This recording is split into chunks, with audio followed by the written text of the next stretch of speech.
Township സന്ദർശന വിവാദത്തിൽ മമ്മൂട്ടി ഫോണിൽ വിളിച്ചു എന്ന 24 വാർത്ത സ്ഥിരീകരിച്ച് CPIM വയനാട് ജില്ലാ സെക്രട്ടറി കെ റഫീഖ്. അപമാനിച്ചതായി കണക്കാക്കേണ്ട എന്ന് മമ്മൂട്ടി പറഞ്ഞു. താങ്കളോട് മാത്രമായി പറഞ്ഞതാണ്, അതങ്ങനെ പുറത്തു വന്നെന്ന് അറിയില്ലെന്നും മമ്മൂട്ടി പറഞ്ഞു. വിവാദങ്ങൾ അവസാനിപ്പിക്കണമെന്ന് കെ റഫീഖ് ഫേസ്ബുക്ക് പോസ്റ്റിലൂടെ ആവശ്യപ്പെട്ടു.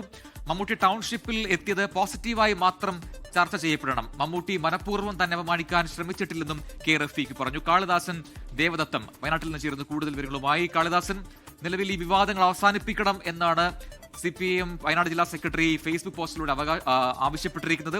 മമ്മൂട്ടി നേരിട്ട് വിളിച്ചു എന്ന 24 വാർത്ത സ്ഥിരീകരിക്കുകയും ചെയ്യുന്നുണ്ടല്ലോ.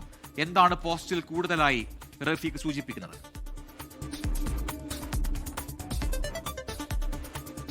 പ്രജിൻ, ഏറ്റവും പ്രധാനമായും ആ ഫേസ്ബുക്ക് പോസ്റ്റിലൂടെ ഈ വാദപ്രതിവാദങ്ങൾ അല്ലെങ്കിൽ ഇത്തരത്തിലുള്ള ആരോപണങ്ങൾ അടക്കം അവസാനിപ്പിക്കണം എന്നുള്ളൊരു ആവശ്യം കൂടിയാണ് വയനാട് ജില്ലാ സെക്രട്ടറി കെ റഫീഖ് മുന്നോട്ട് വെക്കുന്നത്. അതായത് കൃത്യമായി തന്നെ പറയുന്നുണ്ട്, തന്നെ ഫോണിൽ ബന്ധപ്പെട്ടിരുന്നു, അദ്ദേഹത്തിൻ്റെ നിലപാട് അദ്ദേഹം വ്യക്തമാക്കിയതുമാണ്. അതായത് സൗഹൃദ സംഭാഷണം എന്നുള്ള രീതിയിൽ, സ്വകാര്യ സംഭാഷണം എന്നുള്ള രീതിയിൽ മാത്രം ഇതിനെ കാണുക, അങ്ങനെ തന്നെയാണ് താൻ പറഞ്ഞതും.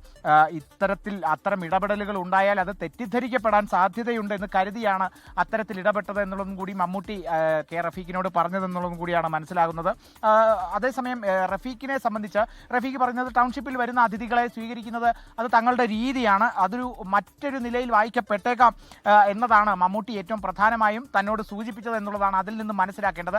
അത് പിന്നീട് ആ ഒരു സംഭവം, ആ ഒരു ദൃശ്യങ്ങളടക്കം, ആ വാക്കുകളടക്കം വ്യക്തമായി വരുന്ന ചില വീഡിയോകൾ പുറത്തു വന്നതിന് ശേഷം സൈബർ ഹാൻഡിലുകൾ വലിയ രീതിയിൽ ഒരു ആരോപണ ശരങ്ങൾ കെ റഫീഖിന് നേരെ എയ്യുന്നുണ്ട് എന്നുള്ളതൊക്കെയാണ്. അത് പിന്നീട് ഇപ്പോൾ അതിൻ്റെയുള്ള ആരോപണങ്ങളും വാദപ്രതിവാദങ്ങളും ഒക്കെ തന്നെ അവസാനിപ്പിക്കണം എന്നുള്ളതും കൂടിയാണ്. 2 തവണ ഫോണിൽ ബന്ധപ്പെട്ടു, അതിൽ 1 തവണ വീഡിയോ കോളായിരുന്നു. ആ വീഡിയോ കോളിലും ബന്ധപ്പെട്ട് സംസാരിച്ചു എന്നുള്ളതും ഒക്കെയാണ് നമുക്ക് കൃത്യമായി മനസ്സിലാക്കിയത്. ഇതിൽ ചില കൺഫ്യൂഷനുകൾ അല്ലെങ്കിൽ അങ്ങനത്തെ ചില ആശയക്കുഴപ്പങ്ങൾ ഉണ്ടായിരുന്നു, അത് ബന്ധപ്പെട്ടോ എന്നുള്ളത്. പക്ഷേ അത് സ്ഥിരീകരണം വന്നിരിക്കുന്നത് ഫേസ്ബുക്കിലൂടെ ഈ വാദങ്ങളൊക്കെ അവസാനിപ്പിക്കുന്നു എന്നുള്ളത് തന്നെയാണ് പറഞ്ഞിരിക്കുന്നത്. അത് ഇനി ഇത് അങ്ങോട്ട് അധികം മുന്നോട്ട് കൊണ്ടുപോകേണ്ട, മമ്മൂട്ടി നേരിൽ വിളിച്ചു, കാര്യങ്ങൾ വ്യക്തമാക്കി, മനഃപൂർവ്വം തന്നെ അപമാനിക്കാൻ ശ്രമിച്ചിട്ടില്ല, വിവാദങ്ങൾ ഇവിടെ അവസാനിപ്പിക്കണം എന്നുള്ള ഒരു ആവശ്യം മുന്നോട്ട് വെച്ചിരിക്കുന്നു ഫേസ്ബുക്ക് പോസ്റ്റിലൂടെ വയനാട് ജില്ലാ സെക്രട്ടറി കെ റഫീഖ്.